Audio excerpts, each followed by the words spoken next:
मेरा नाम ज़ोया है। मेरी उम्र 19 साल है। मेरा तल्लक पंजाब के इलाके मुज़फ़्फ़रगढ़ से है और मैं इस वक्त काफ़ी हद तक पुरकश जिस्म की मालक हूँ। हम सिर्फ 2 बहन भाई और वालिद हयात हैं। भाई छोटा है और मैं बड़ी हूँ। जब मैंने मिडिल किया तो अब्बू जी ने मुझे फ़र्स्ट टाइम मोबाइल लेकर दिया और मैं अपनी क्लास फेलो लड़कियों से मैसेज कॉल वगैरह कर लेती थी। फिर वक्त के साथ साथ तब्दीलियाँ होती गई और मैं फ़र्स्ट ईयर में स्मार्टफ़ोन यूज़ करना शुरू कर दिया और फेसबुक पे आईडी बना ली। नया नया शौक़ था और मैं बेतहाशा फेसबुक यूज़ करती। मैं बहुत गसीली लड़की थी, अपनी मगरूर में रहने वाली। लड़कों को फेसबुक पर तो क्या रियल लाइफ में भी घास नहीं डालती थी। बस यही मेरी नज़ाकत थी, यही मेरा हुस्न था। शक्ल सूरत से मैं सांवली सी लड़की थी, लेकिन नए नक्श पुरकशिश थे जो कि देखने वाले को पहली नज़र में ही अपना गरीदा कर देते थे। मुझे लड़के सिर्फ खड़ूस तबीयत के ही अच्छे लगते थे। चिपड़ लड़के मुझे बिल्कुल पसंद नहीं थे और मैं फेसबुक पे लड़कों को बिल्कुल लिफ्ट नहीं करवाती थी। कोई इनबॉक्स करता तो उसे काटने को दौड़ती और फिर से ब्लॉक कर देती। दिन गुजरते गए और एक लड़का मुझे पसंद आ गया। फेसबुक पे मेरे अपने ही सिटी का था और स्टूडेंट था। मैं आपको बताती चलूँ कि मुज़फ़्फ़रगढ़ की थी और फेसबुक आईडी पे मैंने मुल्तान लिखा हुआ था। वो लड़का, इसका नाम अयान था और कॉलेज में पढ़ता था। मैं भी कॉलेज में पढ़ती थी। हमारे दोनों के कॉलेज का नाम एक ही था, लेकिन लड़कों का कॉलेज अलग था और लड़कियों का अलग। हमारी बातचीत बस सरसरी सी शुरू हुई थी और फिर होती ही चली गई। लड़कपन था, नई नई जवानी थी, बहुत से शौक़ थे। हमारी बात मैसेज से कॉल पे आई और व्हाट्सएप तक रवाबत बढ़ गए और कॉलें होना शुरू हो गई। तस्वीरों का तबादला भी हो गया।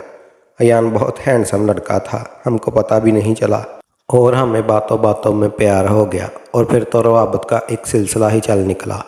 सारी सारी रात कॉल चलती रहती। अयान मुझे बहुत कायल करता कि मैं आपको देखना चाहता हूँ, मिलना चाहता हूँ, लेकिन मैं इनकार करती रही।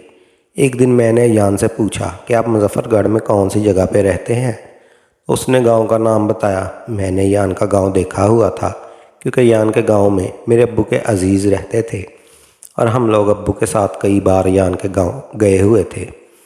मैंने गलती की कि अयान को बता दिया कि आपके गांव में फ़लाँ नाम का बंदा रहता है, फ़लाँ साइड में उसका घर है। अयान ने कहा, हाँ रहता है, लेकिन आप इस बंदे को कैसे जानती हो? अयान हैरान होकर बोला, मैंने कहा वो बंदा हमारा अजीज़ है और हम लोग कई बार उनके घर आए हैं, बस यही मेरी गलती थी। अयान ने कहा, इस बंदे की बेटी बाहर खड़ी है और मैं उनके घर के सामने से गुज़र रहा हूँ। अगर कहो तो इस लड़की से आपकी बात करवाऊँ। मैं ना चाहते हुए भी कह दिया कि करवा दे। अयान ने हमारे अजीज़ की बेटी से मेरी बात करवा दी। बस सरसरी सी बात की मैंने उस लड़की से और अपना तारफ़ करवाया तो वो पहचान गई और फिर उस लड़की ने ना जाने कब अयान को बता दिया, ये तो मुज़फ़्फ़रगढ़ में रहती ही है। अयान नाराज़ हो गया कि आपने झूठ बोला, क्या मुल्तान रहती हैं। मैं टाल मटोल कर गई कि फ़ेसबुक चोरी यूज़ करती हूँ, इसलिए मुल्तान लिखा है। खैर बात आ गई थी, लेकिन इस अजीज़ की लड़की ने अपने घर वालों को बता दिया कि फ़लाँ लड़की अयान से फ़ोन पे बात करती है। बात चलते चलते मेरे अब्बू तक पहुंच गई। अब्बू ने मुझसे पूछा तो मैं साफ मुकर गई कि मुझे तो इल्म ही नहीं। अब्बू मुझे प्यार करते थे और समझाने लगे, बेटी ऐसा काम मत करना जो मेरी इज़्ज़त बर्बाद कर दे। मैंने अब्बू को कहा, अब्बू आप फ़िक्रमंद ना हो, मैं ऐसा कोई काम नहीं करूँगी। लेकिन अयान जब मेरे साथ बात करता फ़ोन पे तो गांव के लोगों को दिखा दिखा के करता कि देखो लड़की से फ़ोन कर रहा हूँ। और ये बात फैलते फैलते हमारे इस अजीज़ के घर जा पहुँची। गांव वाले हमारे इस अजीज़ का नाम लेते कि इनकी कोई लगती है लड़की, वो अयान से बात करती है। जब इस अजीज़ के गांव में रसवाई हुई तो उस अजीज़ ने अब्बू को अपने घर बुला लिया। अब्बू को इस अजीज़ ने सारी राम कहानी सुना दी। अब्बू घर वापस आए तो बहुत गुस्से में थे और मुझे काफ़ी डांटा। ज़िंदगी में पहली बार मेरे अब्बू ने मुझे इतना डांटा था। उस रात जब सब सोने लगे तो अम्मा अब्बू की चारपाई एक साथ थी और मेरी चारपाई अम्मा के साथ थी। भाई छत पे सोता था, अम्मा अब्बू जाग रहे थे और आपस में खुसर पुसर कर रहे थे। मैं भी जाग रही थी और टाइप मैसेज पे अयान से बात कर रही थी और उसे बता रही थी कि बात यहाँ तक पहुँच गई है। अयान मुझे दिलासा देता कि कुछ नहीं होगा, सब ठीक हो जाएगा। रात काफ़ी बीत चुकी थी। अब्बू ने मुझे 2-3 बार कहा कि ज़ोया सो जाओ। मैं कहती अब्बू सोती हूँ। आखिर अयान से बात करते करते मेरी आंख लग गई। सुबह जब उठी तो मेरा मोबाइल गायब था। मेरा मोबाइल अब्बू ने रात को उठा लिया था और हमारे सभी मैसेज पढ़ लिए थे। सुबह को अब्बू ने मुझे कुछ भी नहीं कहा। मैं अम्मा के सामने एहतजाज करती रही कि मेरा मोबाइल अब्बू ने उठा लिया है, वापस लेके दिया जाए। अम्मा कहती कि तुम्हारी करतूतों की वजह से तुम्हारा मोबाइल उठाया है तुम्हारे अब्बू ने। तूने तो हमारी इज्जत भी खाक में मिला दी। तुम्हारे अब्बू के अजीज़ की पूरे गांव में रसवाई हो गई है कि यान से जो लड़की फ़ोन पे बात करती है वो इस अजीज़ की रिश्तेदार है, और ना जाने लोग क्या क्या बातें कर रहे हैं। लोग तो ये भी कहते हैं कि तुम उस लड़के को मिलती भी हो। अम्मा ने सारा इकट्ठा खोल के सुना दी। मुझे अयान पे गुस्सा तो बहुत आया, लेकिन फिर मोहब्बत गालब आ गई और मैं एकदम नरम पड़ गई कि शायद अयान बेकसूर हो। मैंने 15 दिन तक तो बहुत सब्र किया, लेकिन मुझे अयान की यादें इतना तड़पाती थी कि ऐसे लगता अभी सांस थम जाएगी। अक्सर ऐसा होता कि हम लड़के छुट्टी के वक्त गर्ल गेट के सामने खड़े होते थे और अपनी मोहब्बतें तलाश करते, लेकिन यहाँ मामला उलट था। मैं अपने कॉलेज से छुट्टी के वक्त बॉय कॉलेज के गेट के सामने जाती कि शायद कहीं अयान नज़र आ जाए, लेकिन इत्तेफाक से ऐसा कभी ना हुआ कि हमारा आमना सामना हो जाए। मैं अयान की मोहब्बत में बिल्कुल अंधी हो चुकी थी कि मुझे अयान के सिवा कुछ नज़र नहीं आता था। खैर 15 दिन बाद मैंने घर वालों से चोरी छोटा नोकिया का मोबाइल ख़रीद लिए और अपनी सहेली से सिम ली और अयान से कॉल की तो वो एकदम खुश हो गया और सारी सूरत हाल जानने लगा। मैंने सब हाल हवाल उसे बताए। मैंने अयान को ये भी बताया कि मैं आपके कॉलेज के सामने चक्कर भी मारती रही, लेकिन आपसे सामना नहीं हुआ। अयान कहने लगा, अशके भाई अशके, आप तो फिर कच्चे घड़े पे भी तैर के दरिया चिनाब अबूर कर सकती हैं। मैंने कहा, अगर कोई वक़्त आ गया तो आपको कच्चे घड़े पे तैर के भी दिखा दूंगी। अयान मुझे बहुत कहता, यार बाहर कहीं मिलते। मैं इनकार करती कि यह मुनासिब नहीं, क्योंकि मेरी अम्मा तो पहले ही मुझे कह चुकी थी कि तुम इस लड़के को मिलती हो, लोग कहते हैं, और मैं सच में मिलकर मज़ीद रुस्वा नहीं होना चाहती। इसलिए अयान को टाल मटोल कर दिया। अयान बाज़िद था कि वो मुझे फ़ेस टू फेस देखना चाहता था।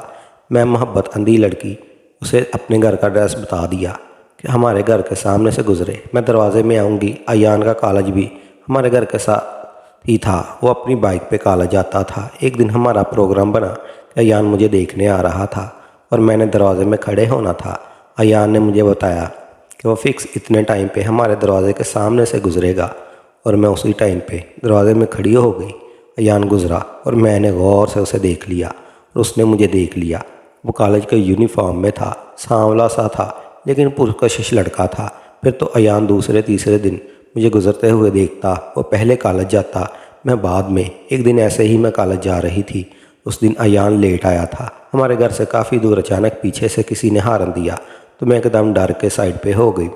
हॉर्न देने वाला अयान था और मेरे आगे जाके उसने ब्रेक लगा दी और हंस रहा था कि आप तो सचमुच डर गई। मैंने उसकी तरफ नहीं देखा, बल्कि उसे इतना कहा कि पागल, लोग देख रहे हैं, चले जाओ। वो चला गया और मैं भी कॉलेज आ गई। सारा दिन सोचती रही कि लड़के भी जल्ले ही होते हैं, मोहब्बत में इनको भी इर्द गिर्द की खबर नहीं रहती कि दुनिया वाले देख रहे हैं। दूसरे दिन अयान ज़िद करने लगा, मैं आपको कॉलेज ड्रॉप करूँगा, आप अपने घर से थोड़ी आगे आकर मुझे कॉल करना। मुझे मजबूरन उसकी बात मानना पड़ी और मैं घर से दूर आके उसकी कॉल की तो वो पीछे से आया और मुझे बाइक पे साथ बिठा लिया। मैंने एक हाथ उसके कंधे पे रख लिया, तब उसने मेरा हाथ जो उसके कंधे पे था, उसने मेरा हाथ अपने हाथ के ऊपर रख दिया। खैर अयान ने मुझे कॉलेज ड्रॉप किया और ख़ुद अपने कॉलेज चला गया। दिन गुजरते रहे। मेरा अब्बू मुझसे नाराज़ था, हालांकि अब्बू ने मुझे बहुत लाड़ प्यार दिया था और बहुत से अब्बू ने मेरा मोबाइल रात को उठाया तो उस दिन से अब्बू ने मुझे कहा कुछ नहीं, लेकिन मुझसे बातचीत बंद कर दी, हत्ता कि मेरी तरफ देखता भी नहीं था। और ये बात मुझे बहुत तकलीफ़ देती थी, लेकिन मैं क्या करती। एक तरफ अब्बू की नाराज़गी थी और दूसरी तरफ अपनी मोहब्बत। मैं एक कश्मकश में उलझ रही थी। ऊपर से अयान की नित्य रोज़ नई नई फरमाइशें होती कि आज मिलो, आज मिलो, मैं आपको कॉलेज ड्रॉप करूँगा। घर ड्रॉप नहीं कर सकता था। एक दिन अयान ने ज़िद पकड़ ली कि हर हाल में मुलाकात करनी है, चाहे कुछ भी हो जाए। 1 साल गुजर गया यूं ही देखते दिखाते। बस कुछ पल आपके पास बैठना चाहता हूँ।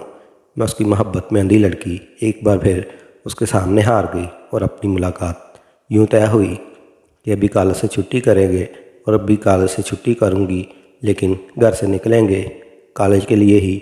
आगे जाके अयान की बाइक पे बैठ के सिटी चले जाएंगे। दूसरे दिन ही ऐसा किया। मैं कॉलेज के लिए निकली और घर से दूर जाके अयान को कॉल की तो पीछे से अयान भी आ गया और हम बाइक को बैठकर चल दिए। हमारी मंजिल कॉलेज नहीं कुछ और ही थी। हम सिटी की तरफ गए। उस वक़्त कुछ दुकानें खुली थी, कुछ बंद थी।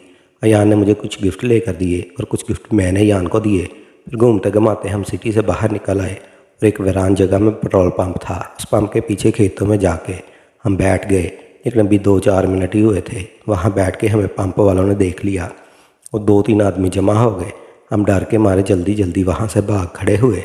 हम दोनों ही डरे हुए थे, बल्कि मैं तो कुछ ज़्यादा ही डरी हुई थी। अयान ने मुझे कॉलेज के पास उतार दिया और चला गया।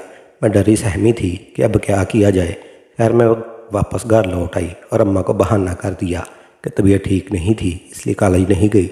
रास्ते से वापस आ गई हूँ। अम्मा ने मुझे शक की नज़रों से देखे जा रही थी क्योंकि मेरे चेहरे के तासरात बता रहे थे कि मैं झूठ बोल रही हूँ। खैर कुछ देर तक मैं संभल चुकी थी। मुझे मोहब्बत अजीब सी लगने लगी थी। एक अजीब सी कैफियत बनती जा रही थी और मेरी इस कैफियत से पूरा फ़ायदा उठा रहा था। कुछ दिन ऐसे ही गुजर गए। अयान फिर ज़िद करने लगा मुलाकात करें। मैं ना चाहते हुए बिहा कर दी और एक बार फिर हमें कॉलेज के नाम पे नाटक करना पड़ा और हम कॉलेज जाने के बजाय बाइक पे बैठ के किसी और तरफ ही निकल गए। इस बार दूसरे इलाके में गए थे। सिटी से बाहर एक पेट्रोल पंप था।